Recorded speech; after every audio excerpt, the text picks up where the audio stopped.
ప్రేమ కలిగిన తండ్రి, పరిశుద్ధుడా, జీవపు దాత, మీకు వందనాలు, స్తోత్రాలు. మహాగణుడమైనటువంటి గొప్ప తండ్రి, మీకు వేలాది కృతజ్ఞతాస్తుతులు. గడిచిన కాలమంతా నీ రెక్కల నీడలో కాచి కాపాడి భద్రపరిచి మా దినములలో మరొక దినమును దయాకిరీటంగా మర్చినందుకు నీకు కృతజ్ఞతాస్తుతులు.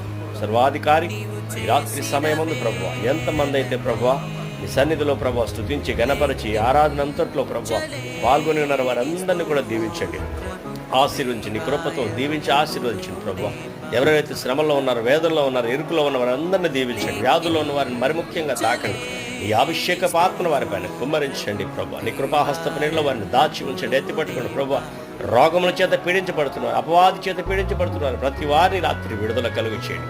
అలాగ జరుగునుగాక, స్వస్థత కలుగునుగాక, నజరేయుడైన యేసు నామములో విడుదల కలుగునుగాక. మహిమ కలిగిన తండ్రి, నీ కృపలో వారిని అందరిని దీవించి ఆశీర్వదించమని మహిమ ఘనత ప్రభావం నీకే చెల్లించుకోవచ్చు. యేసు నామములో